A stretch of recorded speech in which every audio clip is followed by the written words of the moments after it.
Tonight's the night. Think we're gonna be all right. People, you can stop gargling with Xanax and having various forms of inebriants around you at all times to avoid the fact that you haven't been able to gamble on football for a while. We welcome you to the show. I'm Jeff DeForest. That's Mike Jones, and tonight's the night, Michael. Yep. First night of any kind of pro football or football activity, college or pro, the Hall of Fame game. And it's interesting to me. This line has kind of moved a couple of times. Yep. It started out 3 and a hook favor of the Lions. I saw it go as low as 1 in favor of Mhm. the Lions. I have it right now. I guess this is yesterday's news tomorrow because I'm getting it out of my New York Post here, which is the Bulldog edition. It has the Lions favored by 1.5. Mhm. Is that, you're Mr. Las Vegas? You know about all of this stuff. Is that indicative of the idea that a ton of people are betting and have some kind of insight into the Chargers' approach, or is it more an indicator that nobody really gives a flying one about this game, and any amount of money that comes in is going to cause the line to fluctuate? What do you think?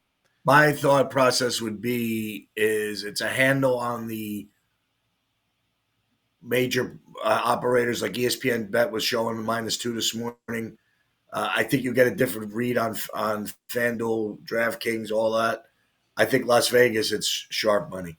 There's a group of guys I know I'm aware of that are making a killing in preseason football, mostly totals, but they're doing really well. And when you see lines move considerably, it's that they've been picking at a high rate, closer to 70%, and they move the line. So I would think that would be what you'd see as indicative. But again, I go back to there's a whole many ways of reading them. There's so many sharp guys out there. If one guy takes one side and moves the line from 2 to 3.5, and then the other guy takes the other side and moves from 3.5 back to 2, who knows who's right? And that's what you got to figure out. So tough to bet these times. Looking at this game tonight, it's one of 4 for these teams.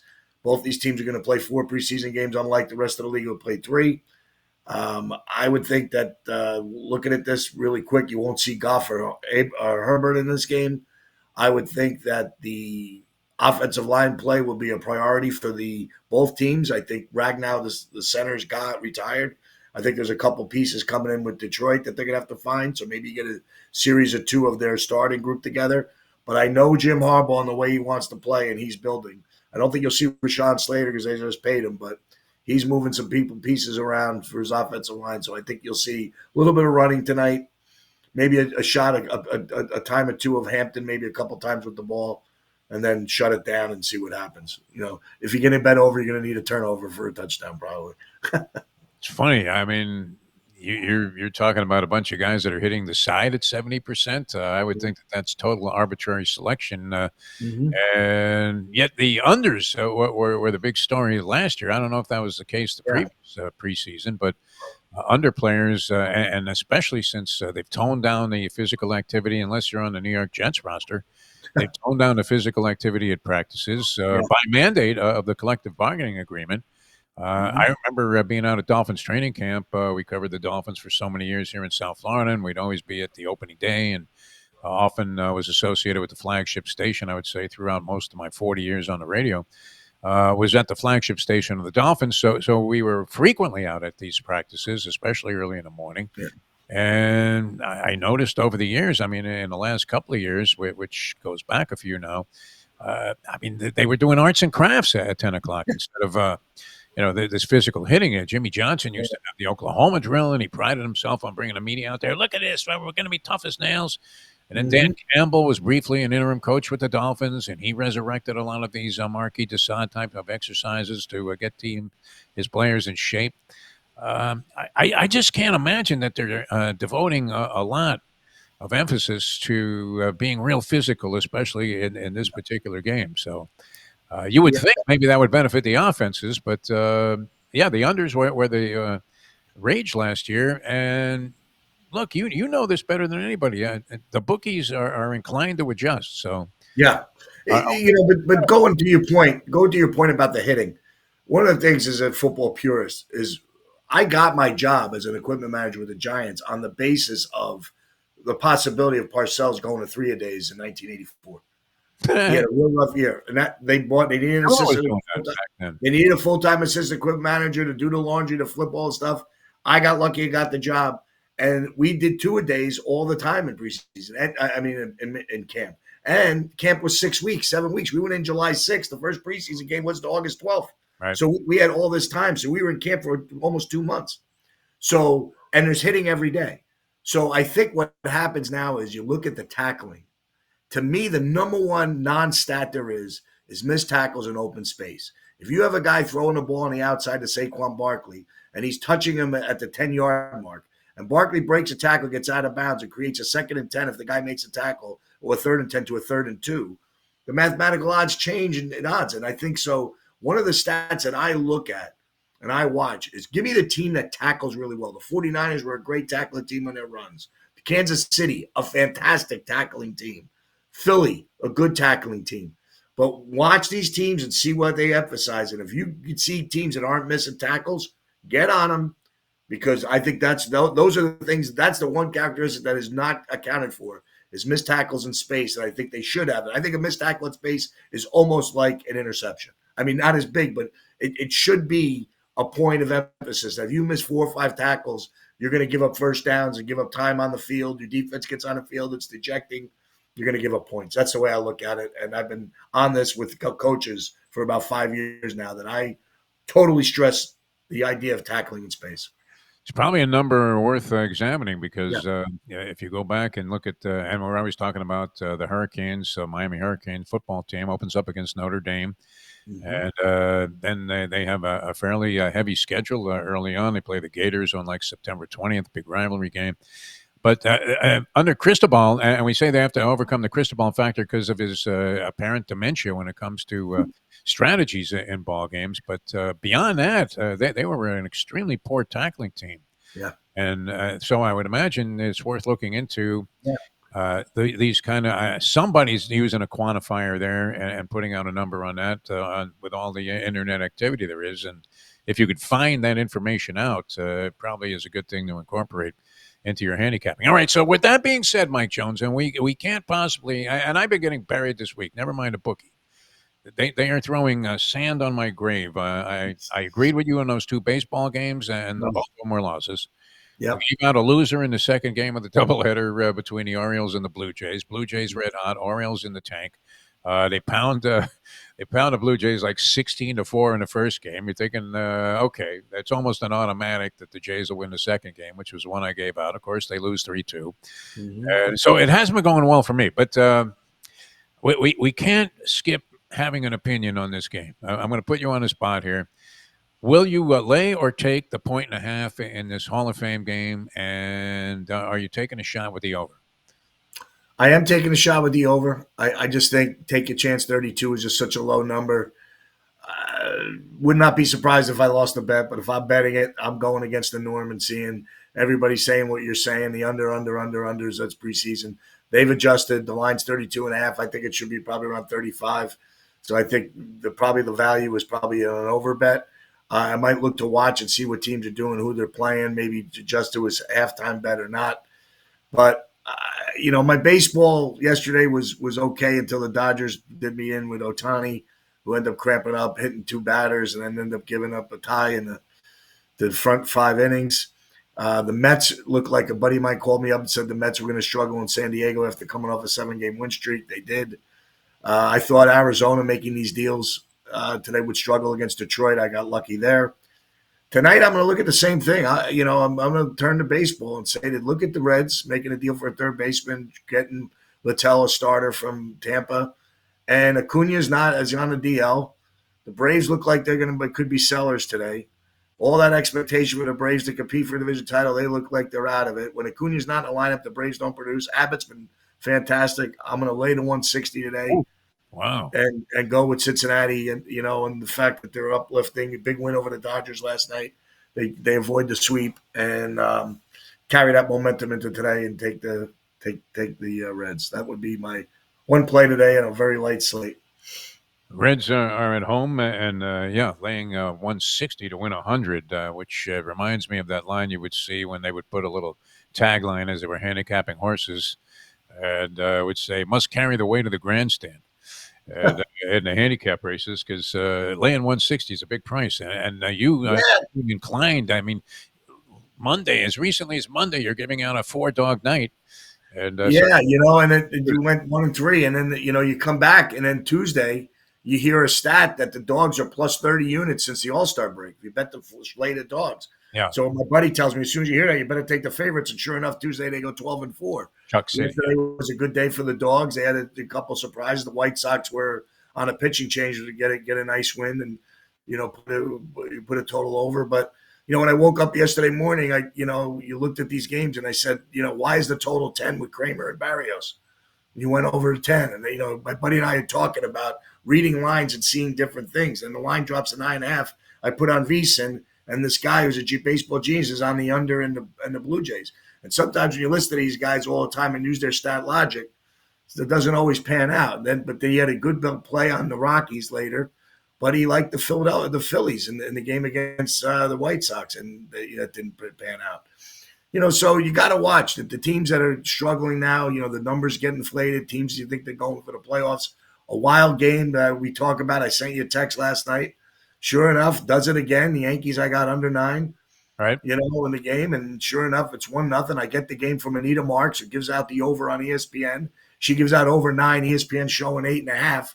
And I'm sitting there thinking she doesn't even know the right number, and she's going to get it. It's got to go under. Well, you get 1-0, bottom 8, right? Well, you're feeling pretty good. Yankees have a chance to open a game up, ground into a double play with first and third, up 2-1 after they get a home run, a tie by Grisham, and a triple by Bellinger, and so, or I think Bellinger did that in extras, and then all of a sudden you're looking at the game and you're like, oh, you got the game 2-1, so you got to win, and then the Rays go up 3-2 in a home run to start the ninth of Williams, a lone save 3-2. Yankees have a chance to make it 3-3 and have a runner on third. They don't get it in, and then you go to overtime and you get the push. It's so amazing how baseball. It's hard to bet the under, knowing if it's a close game, if it's going to be a tie, because you could get smoked in that with that runner on second and extras. And sure enough, 3-3 game goes to 3 runs in the ninth, and you end up getting a push out of it when you're up. When you're 1-0 in the eighth, you're ready to light the cigar and little do you know. So, but that's the fun of gambling. It's kind of like when the steward's inquiry or objection sign goes up at the racetrack there, and I would have to say, rarely do I benefit from one of those situations. And overtime in general, extra innings, as it would be in baseball, for some reason, has largely been the undoing of many a bettor. Rarely do you luck out, and almost always do you suffer some kind of brutal and difficult to overcome for years psychologically type of beat, because those are the ones that you remember. There was a lot of activity, and it figures to be more with the trade deadline in Major League Baseball. Yeah. How does that impact your thinking? The Mets have loaded up their bullpen now. I mean, they already had Diaz having a great year, even though he puts a scare in you every time he's out there, or seems to. They go out and get the premier closer, or one of them that was available with this kid Duran, not Roberto the Hands of Stone, but the guy from the Twins. They had already added a couple of relievers to bolster the bullpen, and the Phillies got Duran. Phillies got Duran, and then got Rogers from San Francisco, and the closer from the Cardinals was pretty good. Right. Kelsey. So, I mean, both those teams made moves in the same direction, and they're a half game apart. And then, of course, Seattle got Suarez from the Diamondbacks, who, I mean, I know they're not in contention this year, but, geez, I mean, they're unloading virtually everybody and happening over the last week or so.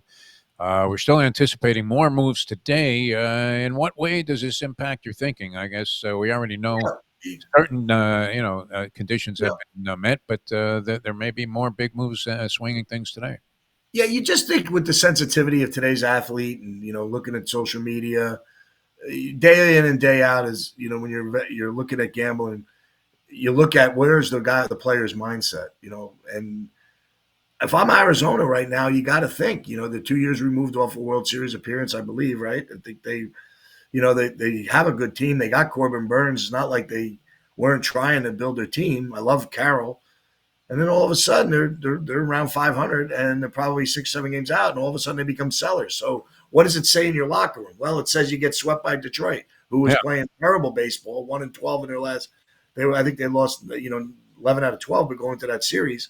Now they get a little bit of run. So if I'm looking to bet this week, I mean, I'm going to go against Arizona, just on the face of the fact that maybe they just think that they want to go out there with a chance. They're building a team to win, and now all of a sudden ownership takes a turn. As far as the move for Seattle, Seattle loses 2 out of 3 in Sacramento to the A's. A's playing better ball, won 6 out of their last 7. I don't know. I think it might take a couple days to go. Suarez was hit on the hand, but played yesterday, the other night. It's going to help their bats. It's going to help them. But watching a hit last night, giving up Wu, there's Ace was giving up home runs. The A's aren't expected to be much, and yet it seemed like the Mariners look frustrated. But when you wake up in the morning and you get I heard it was a record yesterday. That's the most home runs before the trade deadline ever traded for. I Wow. think Mark McGwire in 1987 was traded for 34 home runs. He had 34 home runs at that point, or 90, whatever he was traded. And now Suarez breaks that record with 36. So, yeah, you would think that the Mariners look like they would probably be locked up a wild card with what they've done. They have a great starting staff. They might be a long shot to, I don't know about winning the division, but if they get in, these wild card teams sometimes take a run at it, right, get to the World Series. So I kind of like the Mariners a little bit. I think the Yankees falling back. I think they catch a break with Toronto. I'm sorry, losing 3 out of 4 in Baltimore.